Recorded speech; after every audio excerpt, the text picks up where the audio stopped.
Assalamualaikum warahmatullahi wabarakatuh. Selamat siang. Semoga kita semua dalam keadaan sehat walafiat, tidak kurang satu pun juga ya. Untuk materi jaringan dan komunikasi data hari ini akan mengangkat judul media transmisi ya.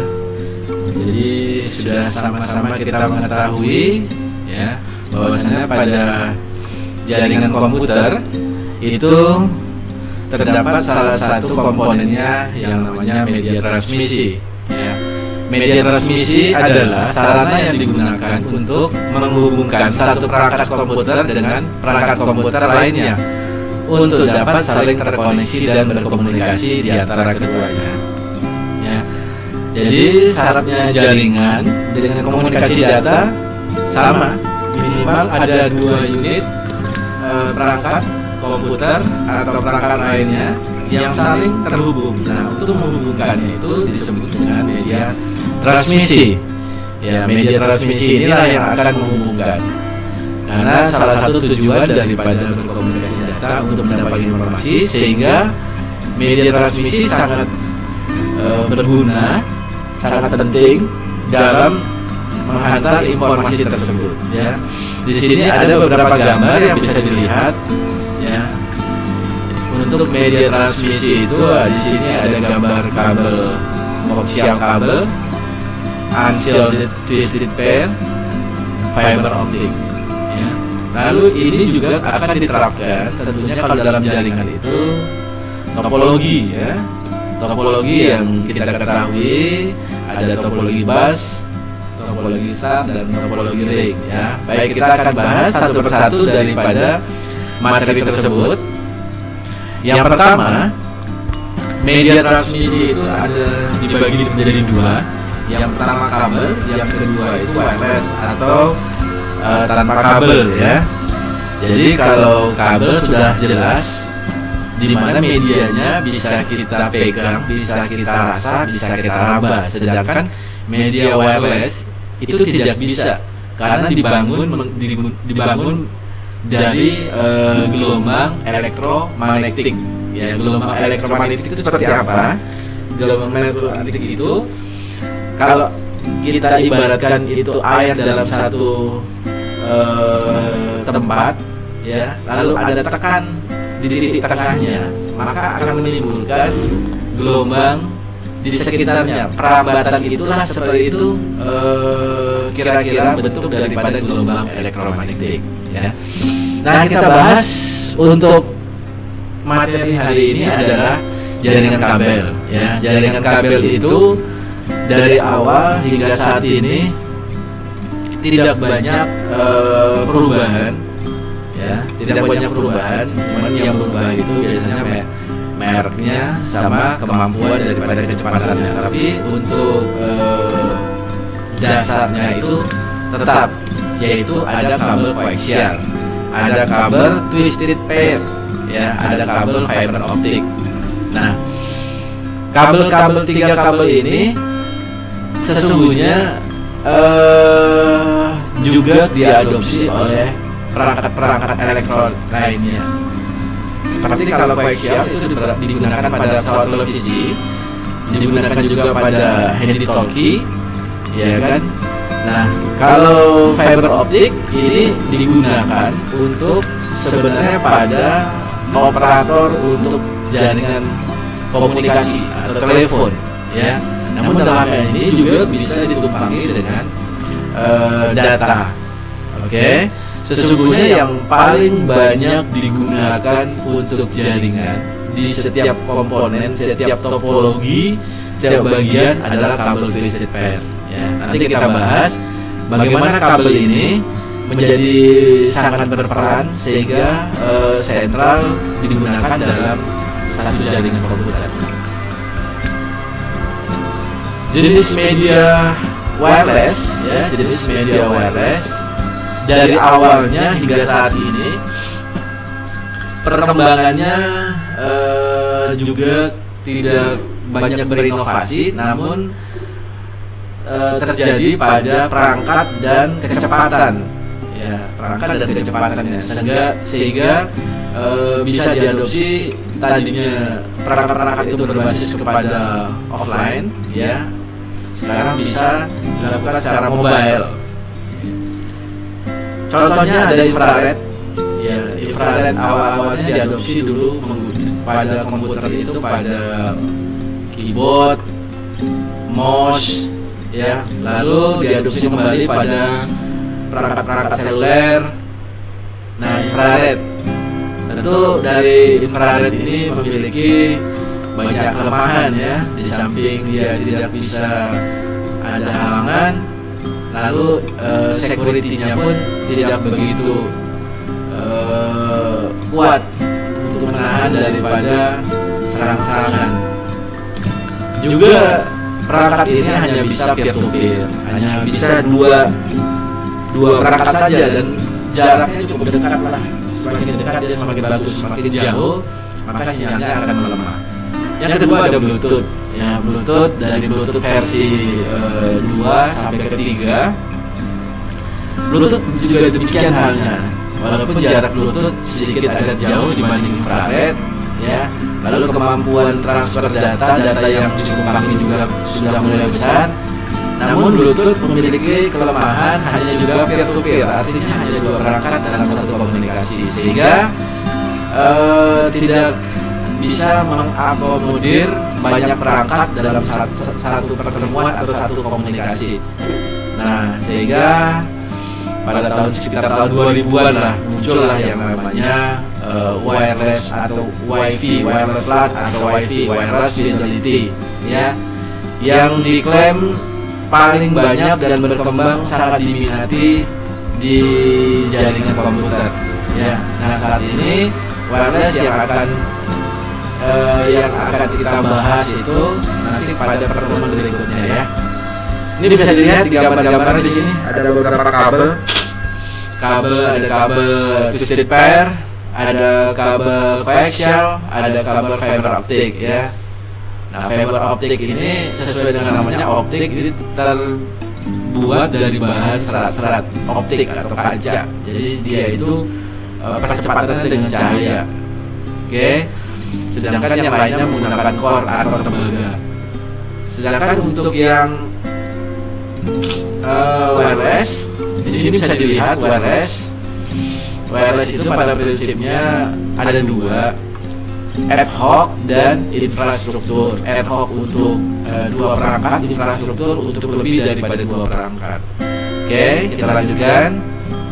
Nah, kabel koaksial ini bisa dilihat. Sebenarnya kabel koaksial itu tipe dan jenisnya banyak, ya. Cuman penggunaan teknologi ini tidak berkembang. Jadi hanya digunakan monoton saja karena kemampuan rambatan frekuensinya sangat lemah. Di sini yang digunakan, yang sini banyak digunakan itu RJ58 dan RJ11. Di sini R59 dibilang, ya. Nah, ini banyak digunakan. Bedanya dia yang ada di sini adalah di RJ11 ini core-nya itu adalah serat. Sedangkan di 58 dan 6 ini core-nya itu padu, dia menggunakan tembaga. Nah, di RJ11 banyak digunakan di topologi ring dan topologi bus karena dia punya kemampuan memiliki spesifikasi seperti pada gambar ini, ada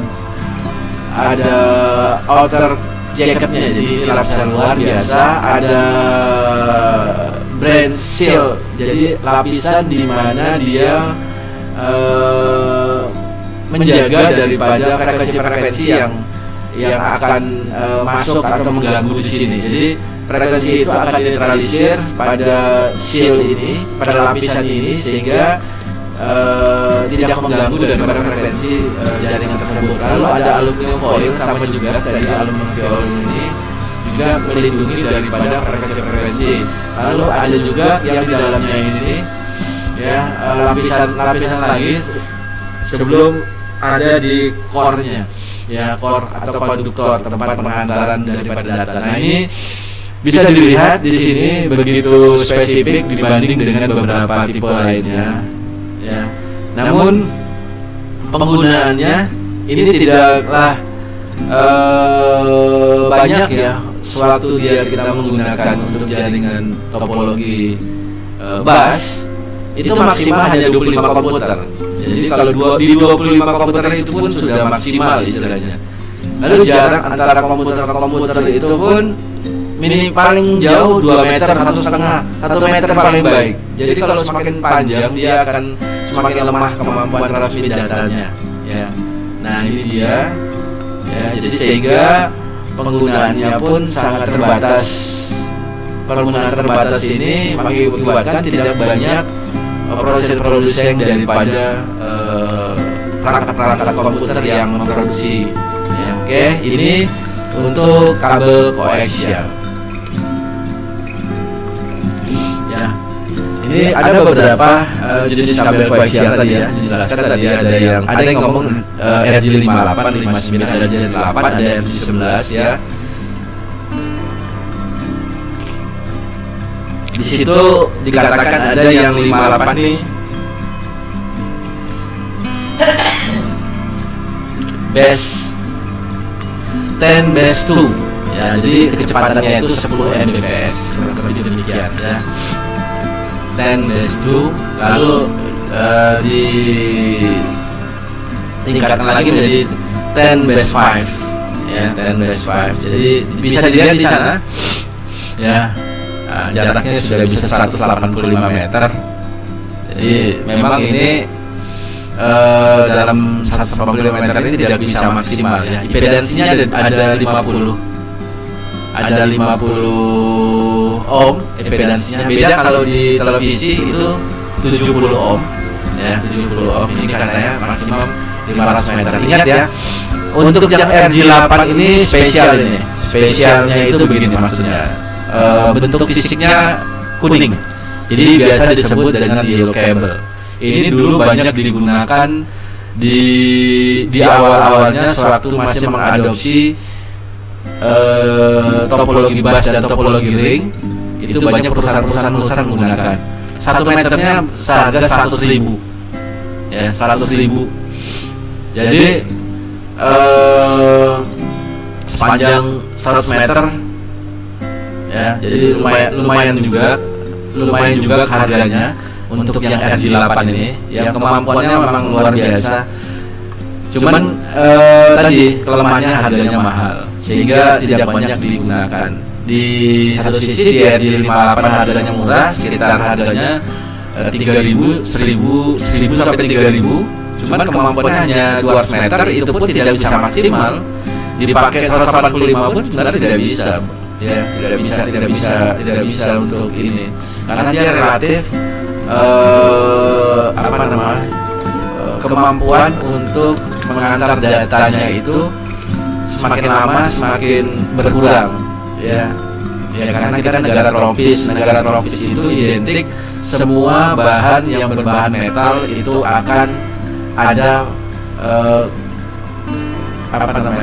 koreksi atau pengkaratan, jadi berkarat gitu. Jadi maksudnya kalau data tidak bisa dihindari karena bahan-bahan metal yang ada di sini juga akan terpengaruh oleh pengkaratan ini. Jadi sehingga semakin lama kemampuannya akan semakin berkurang.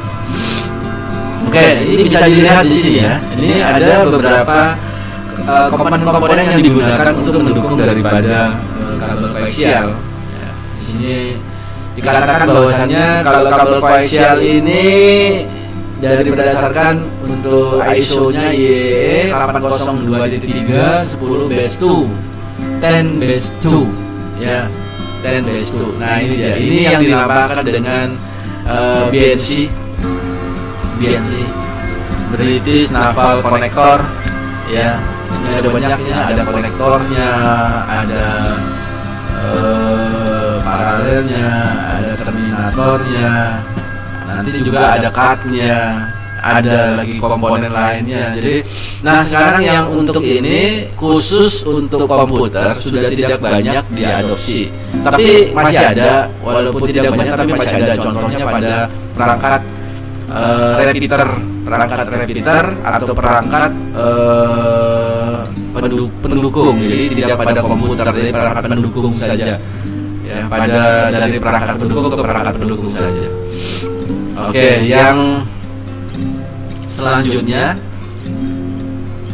nah ini yang akan dibahas adalah kabel twisted pair. Jadi twisted itu bahasa Indonesianya itu kembar, pair itu kabel, jadi kabel kembar. Jadi biasa disebut dengan twisted pair. Nah, twisted pair ini dibagi dalam dua jenis. Ada yang STP, ada yang UTP. Ya, STP dan UTP. Kalau ditanya yang mana yang bagus, tentu yang bagus adalah STP, karena STP dilengkapi dengan apa namanya, di samping jaketnya juga ada untuk komponen melindungi daripada frekuensi. Di situ ada aluminium foilnya, ya, ada aluminium foilnya, sehingga kalau ada frekuensi yang besar, contohnya mungkin di stasiun pemancar, baik itu televisi, ya, broadcasting atau untuk radio broadcasting, itu frekuensi pasti besar. Ya, frekuensi di sekitar itu pasti besar. Kita tidak tahu frekuensinya sebesar apa. Yang pastinya frekuensi dengan frekuensi akan saling berhimpitan atau mengganggu. Ya, sehingga di sini yang kita butuhkan adalah kabel yang memiliki kemampuan untuk bisa menetralisir daripada frekuensi tersebut. Ya, nah itu ada hanya pada shielded twisted pair atau STP. Ya, harganya sedikit lebih mahal dibanding dengan UTP. Walaupun demikian, STP tidak populer. Tidak populer. Yang populer itu adalah kabel unshielded twisted pair atau UTP. Ini biasanya di kampus kita STEM Amik Riau memakai kabel UTP ini juga cukup lama, mungkin ada sekitar 10 sampai 15 tahun. Nah, kalau orang Indonesia kan, yang penting murah, tahan lama, kualitas baik. Nah, itu Indonesia banget itu. Kalau ditambah harga yang mahal pasti ditinggalin. Jadi UTP ini Indonesia banget ini. Ya, udah murah, tahan lama, kualitasnya lumayan baik. Ya, jadi digunakan ini. Kan sama ya. Kita bisa lihat dari gambar ini sama. Nah, gambar ini masing-masing ada 8 kabel. Ya, terdiri daripada twisted tadi kembarannya. Jadi kalau coklat putih coklat, hijau putih hijau, oranye putih oranye, biru putih biru, sama, gak ada bedanya. Oke, cuman nanti dia memiliki spesifikasi tertentu. Kita bisa lihat spesifikasinya seperti ini. Ya, ada namanya kategori. Biasanya disingkat di kabel itu ada tulisannya kategori atau hanya cat 1. Berarti kategori 1. 1 2 3 4 5. Nah, setiap simbol-simbol tersebut itu ada maknanya, ada maksudnya. Ya, kalau cat 1 di sini coba kita lihat di sini cat 1 ya. Kemampuan data rate atau kemampuan untuk mengangkat datanya hanya 1 Mbps. Bandwidthnya kecil. Jadi kalau kita paksakan untuk data nggak lewat. Makanya untuk cat 1 ini dulu digunakan hanya untuk kabel telepon, ya, atau modem saja. Jadi untuk analog, kita untuk komunikasi. Cat 2 udah agak mendingan nih, kecepatannya udah mulai kenceng, data rate udah mulai kenceng, 4 Mbps. 4 Mbps ini bandwidthnya juga 4 Mbps, sudah bisa. Jadi dulu oleh IBM sudah mulai digunakan berbasis pada jaringan. Ya masih IBM, kalau kita tidak belum menggunakan jaringan, itu masih sifatnya mainframe lah ya, yang besar-besar gitu ya. Nah, ini Cat3 sudah mulai diadopsi oleh pengguna jaringan. Nah, mengadopsinya itu dikarenakan dia kecepatannya sudah masuk dalam kategori 10 Mbps dengan bandwidthnya 16 MHz. Ya, tadi kan kita belajar kita mengetahui ada kabel koaksial, ada 10 base 2, 10 base 5. Ini 10 base T dan 10 base T4 Ethernet. Jadi dia sudah mensupport ya. 10 base T ini sudah masuk kategorinya itu adalah kabel UTP. Masuk kabel UTP. Jadi sudah support dia. Kalau nanti Anda lihat di Google ya, spesifikasi untuk kecepatan daripada perangkat itu ada 10 Mbps, ada 100 Mbps untuk jaringan, ada 10 per 100 Mbps. Artinya ini sudah support, sudah sangat support ya, sudah bisa lah untuk dasar sudah bisa. Lalu ada Cat 4 kategori 4, dia 16 Mbps ya, 20. Ada Cat 5, Cat 5 inilah dulu sangat populer dan paling lama digunakan di Cat 5 ini dengan 100 Mbps dari card Ethernetnya, dari hubnya, dari perangkat-perangkat lain, dari kabelnya. Nah, kabel UTP itu mentoknya itu kabel UTP UTP mentoknya di 100 Mbps ya, dengan 100 MHz. Jadi mentok banget di situ. Lalu UTP berinovasi. Sebenarnya belum UTP-nya dulu, STP keluar, dia support kepada 1 giga. Ya, 1 giga. Yang STP ya, STP. Jadi waktu Anda beli kabel STP, dia langsung bisa support 1 giga. Kalau di bawahnya support enggak ya? Tentu support. Beda kalau dengan UTP. UTP Anda beli, dia tidak support 1 giga. Tapi dia bisa, tapi data yang dilewati tidak sampai 1 giga. Ya kan? Nah, itu dia. Nah, untuk yang Cat itu Cat 5 ya. Cat 5, Cat 6 juga support 1 sampai 10 giga. Yang Cat 6A ada sampai 10 giga dengan bandwidth-nya lebih besar lagi 250. Nah, ini bisa dilihat ini di tabel ini bisa dilihat bagaimana perkembangan kabelnya sama, cuman kemampuan dari kabel tersebut ditingkatkan ya. Ini di Cat 8 itu bahkan sampai 40 giga untuk kecepatannya dengan bandwidth-nya 1600 sampai 200 MHz. Ya. Sampai 2 giga ini, sampai 2 giga luar biasa ini. 40 gigabits jadi itu sangat kenceng banget lah. Kalau Bapak rekomnya, Pak mau pakai mana Pak? Wireless atau mau pakai kabel? Bapak merekom pakai kabel. Kalau kabel itu kecepatannya itu fix. Kalau di internet ya, kalau kita menggunakan wireless, maksudnya wireless, kalau kita wireless itu tergantung daripada kemampuan. Jadi kadang sinyalnya itu hilang timbul. Nah itu dia. Jadi perangkat-perangkat yang mau pemakaiannya itu stabil, supaya kan menggunakan kabel. Kabel. Nah ini dia. Baik, untuk selanjutnya kita akan lihat bagaimana kabel. Jadi tadi udah pasti ya, jadi udah dipastikan tadi yang paling banyak digunakan. Kalau ditanya apa paling banyak digunakan kabel apa? Kabel UTP, unshielded twisted pair. Tapi kabelnya nggak bagus Pak, tapi kabelnya murah, tahan lama, kemampuannya lumayan. Kan itu yang dicari. Oke. Kabel ini biasanya digunakan dan digunakan untuk topologi star ya. Topologinya topologi star. Ya. Lalu untuk format pemasangan kabelnya ini ada 2, satu lagi menggunakan strike, satu lagi menggunakan cross. Ya. Ingat ya. Kabelnya sama, tapi pola pemasangan berbeda. Pak, apakah ada spesifikasi daripada penggunaannya dari masing-masing pemasangan antara strike dan cross? Ada, tentunya ada. Ada beberapa produk yang support dia hanya menggunakan cross, ada yang produk yang support kedua-duanya, dan ada yang strike.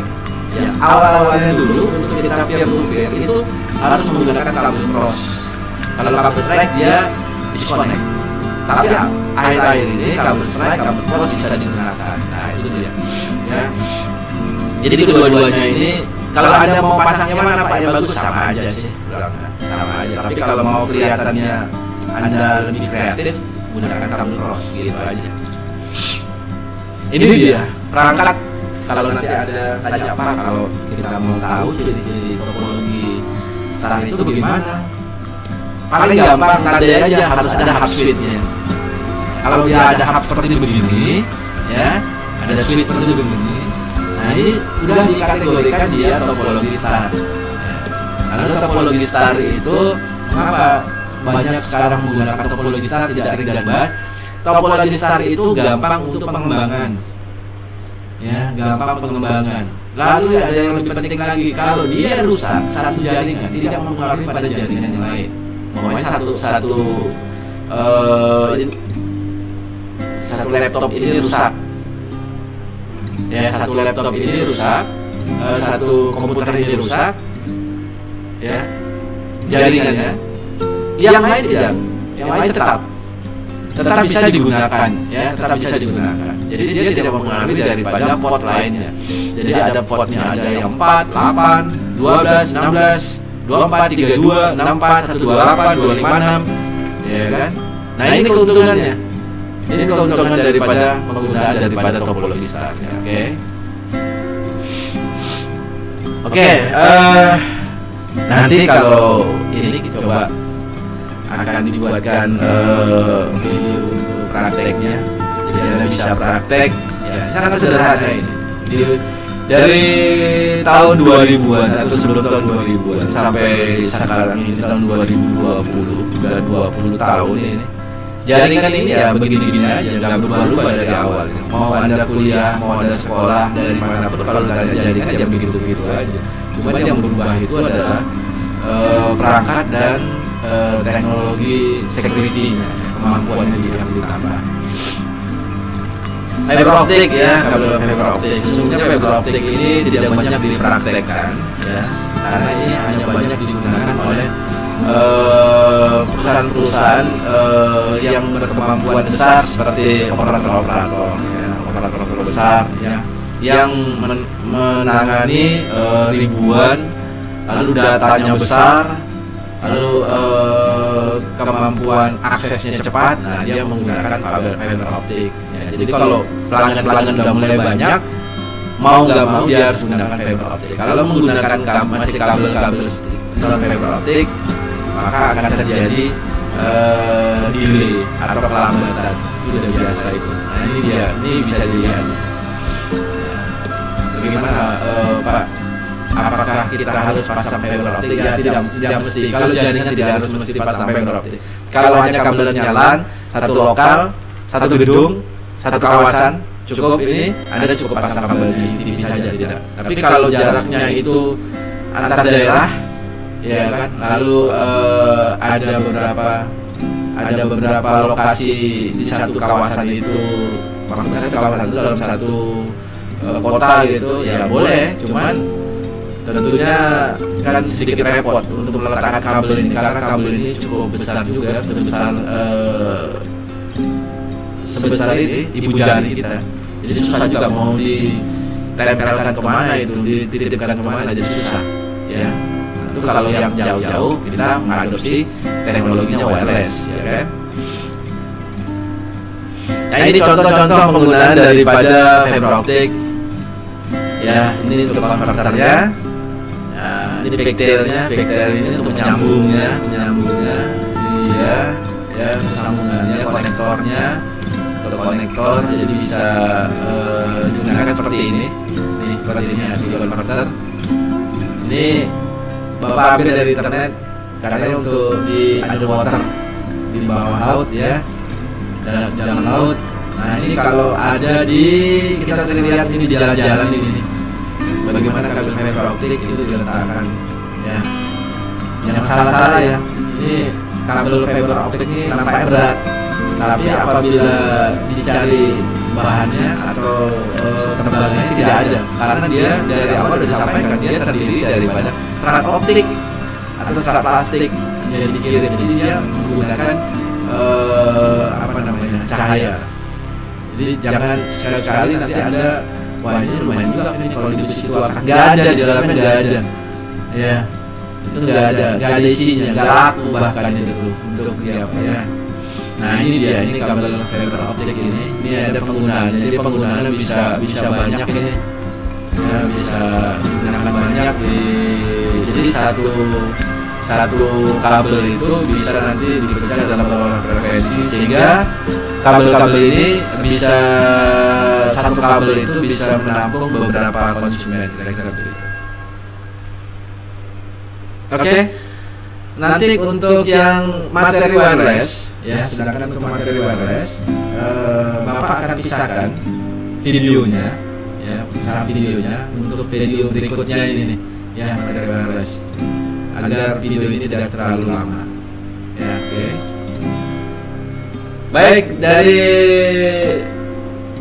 materi ini media transmisi, Bapak akan beri tugasnya adalah jelaskan kelebihan dan kelemahan dari 3 jenis kabel tersebut. Jadi tadi ada kabel ya, koaksial, twisted pair ya, STP, UTP, dan FO. Bapak minta Anda membuatkan masing-masingnya kelebihan dan kelemahan masing-masing daripada perangkat tersebut. dalam apa serah, Anda bebas cari aja di internet ya. Oke. Itu saja. Nanti buat dalam ya setiap tugas itu dalam PowerPoint ya. Itu saja mungkin pertemuan hari ini. Tetap jaga kesehatan. Kita semuanya bebas daripada wabah ini, dan jika semua orang Indonesia itu disiplin dalam mengadopsi daripada protokol kesehatan, insya Allah mudah-mudahan Indonesia secepatnya bebas daripada COVID-19. Demikian saja dari Bapak. Mohon maaf. Assalamualaikum warahmatullahi wabarakatuh.